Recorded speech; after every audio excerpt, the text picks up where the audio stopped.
Hello, welcome back to SCLC Today. I'm so happy you're joining us. As you know, my philosophy is not to keep you too long, but we have some pertinent information that normally you wouldn't get, information that you can't turn on the TV to get, and we have factual information. Thank you again for tuning in to SCLC Today. What a great week this past Wednesday that we had the honor of having none other than Ambassador Andrew Young and his lovely wife, Mrs. Carolyn Young.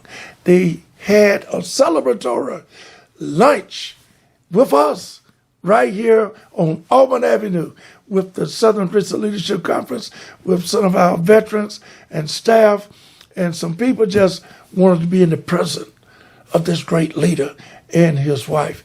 I just want to thank Ambassador Young and Mrs. Young for being here. And the food was delicious too. When you start talking about shrimp rice, you already won me over. I'm ready to have another celebration for none other than Ambassador Young, just to be in his presence and to get that good food. Ladies and gentlemen, to sit here one-on-one with Ambassador Andrew Young at our office. This is where he got his start. Just 2 doors down, not in this building, but it represents the Holy Spirit of what he has done in the organization itself of the Southern Christian Leadership Conference. We have paved the way for many of opportunities that we are enjoying today. But guess what? If you don't understand the historicity of where we come from versus where we're going, we can repeat it. And I just want to say the spirit of none other of Ambassador Andrew Young was superbly conveyed in this building to this staff and other veterans and people of concern who came out. And we didn't have a big shindig, didn't have a big celebratory in terms of what has been taking place over many of years of his work. We just wanted to let him know that the family, his extended family of the SCLC Southern Christian Leadership Conference, just wanted him to embrace where we are. In closing, in terms of this particular event, what really astonished me and what really brought me to light was Ambassador Young himself, all of his experiences. You're talking about experience of being an ambassador to the United Nations, experience of being a civil rights leader, working for the changes and the opportunities and the going to jails and the hidden by the police officers with their billy club or batons. He said the most wonderful and recognizable experience was his work in St. Augustine, Florida. It's probably the most significant day of my life was when Martin Luther King sent me down to St. Augustine.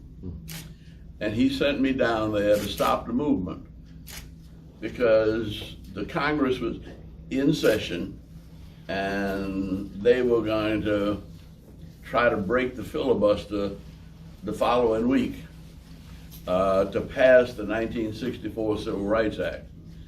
And Dr. King was afraid that, well, we had not trained people in St. Augustine much. They'd been moving pretty much on their own.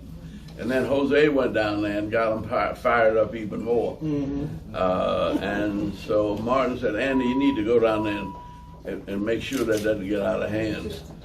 And so as I'm driving into St. Augustine and going by the old slave market, there must have been 400 or 500 Klansmen. They were breaking bottles and rattling chains. And I said, we don't need to be marching down there. And like most of the places, there were not anybody hardly in the march but women and children. See? And me and JT, Willie Bolden, a few of us. And Jose said, when I walked in the church, who's going to lead this march with Rev. Andrew Young? Dr. King has sent him down here to lead us to the promised land. So I said, nobody in their right mind wants to walk down there with 400. It was a Saturday night, and it was the Klansmen were drunk. But what we didn't know then, they had been deputized by the sheriff. So they had badges, and they had permission to beat us up. And so I said, well, no need in arguing with Jose in front of the church. So I said, I'll take the march down to the corner. There was a parking lot there, and I said, we can see, it's just 1 block away. And when they see all those crazy Klansmen, they'll be ready to go back to the church. And so I explained to him why Dr. King sent me down there, and I said, he really doesn't want us to march because he doesn't want anybody to get hurt needlessly. The Civil Rights Bill is liable to be passed in the next 10 days. So, and then I prayed, and before I finished my prayer and said amen, some sisters started singing, "Be not dismayed, whatever betide, God will take care of you." I said, "Oh, Lord." I had plenty of experience with the Lord in church, but this was a Saturday night in St. Augustine, you know, and a couple of hundred Klansmen. And so they wanted to go. So I kept them on one side of the street, and we walked down on the other side of the street. And when we got to the edge of the street, I said, "You all stay here, let me go over and talk to them." And I went over, and I thought I think I was doing pretty well. And I was explaining to them why we were marching, and you know, and somebody tried to kick me in my private parts, and then I turned on the side. When I turned on the side, somebody else hit me upside the head with I don't know what it was, but I was out, and I don't even know how long, except that Willie Bolden and JT had come over and pulled me up, and I said, "Well, we can't get beat anymore. I mean, we can't turn back now." So we walked down to the next corner, and we went across, and it was a different group of Klansmen, but I started the same thing with them. Only this time, when they swung the blackjack at me, I ducked. I didn't get hit. When they kicked at me, I turned, and they missed. And that's why we still happily married. All right. All right. Beautiful. But there was this. It's the biggest policeman I've ever seen. He's about 6'6", and had on a uniform, and he was the St. Augustine police. He ended up marrying the lady who was the mayor, and she was the mayor later on. But he said, "You all leave these people alone. You're gonna fool around here and kill somebody, and then you're really gonna be in trouble." And that's why they let us march on through to the pass around the slave market.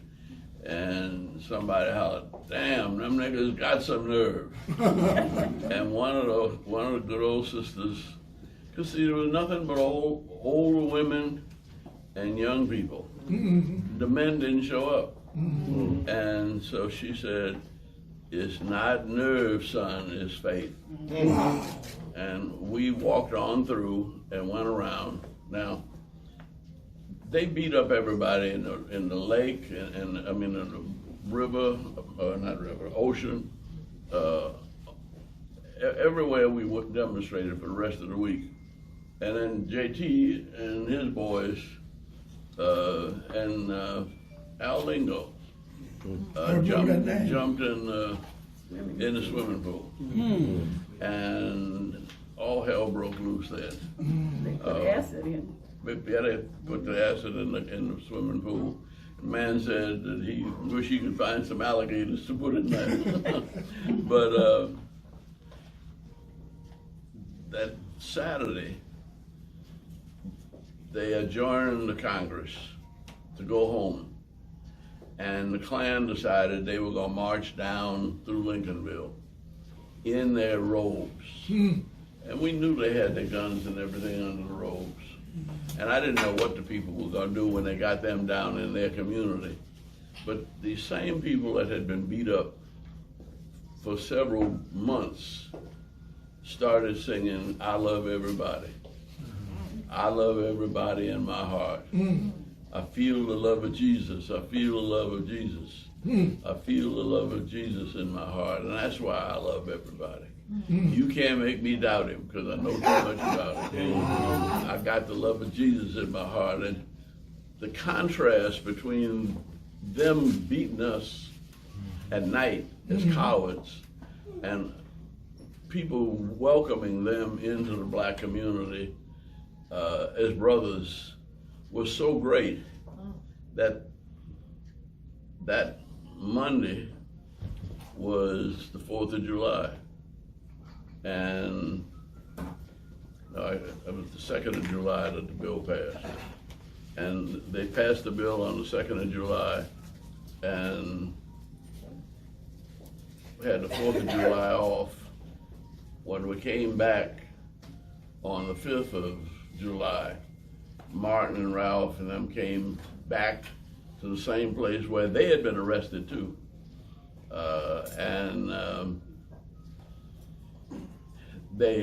They let us in, and they served us. And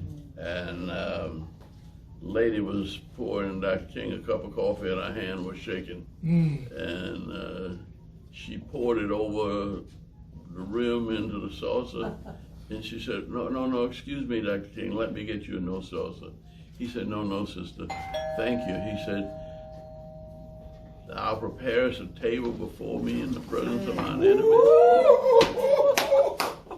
Good. Thou anointest my head with oil till my coffee cup runneth over." But I think that of all of the times I've had in 90 years, I think that couple of weeks in St. Augustine was the time that it was probably most important in my life. It was more important. I mean, I enjoyed going to Africa. I enjoyed Panama Canal Treaty.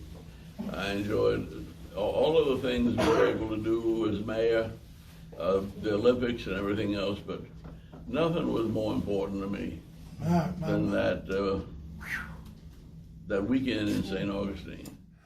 And again, thank you, Ambassador Andrew Young, for all the work you have done. And we want to just say, we were never in the historicity of this organization. I can commit to that because we are going to be committed to it. We will never forget the work that you have done. Speaking of work, Dr. Bernard LaFayette, I talked about it, but I want to say it again, had a street name after him in Selma, Alabama. And we want him to know that we appreciate all the work that he has done as well as chairman of the board and as a leader in SNCC, as well as SCLC, the Southern Christian Leadership Conference. Thank you, chairman of the board, none other than Dr. Bernard LaFayette. And he was here. He was here to greet Ambassador Young and Mrs. Young, and we just had an outstanding event. The emotions was high, but I want to thank him again for the work he's done. And in closing, on Dr. Bernard LaFayette, he's going to have a day named for him. It's going to be May the 14th in Selma, Alabama. Thank you, Selma, for not forgetting this great giant in the legacy and the legend of himself, none other than Dr. Bernard LaFayette. I just got in from New Orleans. Want you to know It was a great time. The HBCUs will have this afternoon in New Orleans.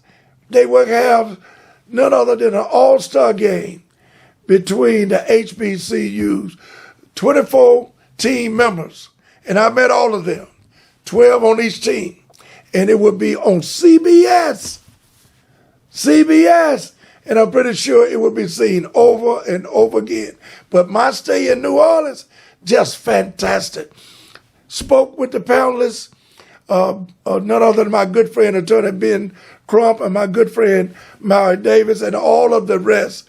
Dr. Barbara, I should say Attorney Barbara Unwine, and Darrell Jones, a great attorney friend of mine. Darrell was there. We just had a great time. But let me say this. Coach Travis Williams, God bless you, young man. He was the man that came up with the idea. But for some odd reason, ladies and gentlemen, it wasn't like they say, hey, we accept this. And I won't go into all the details.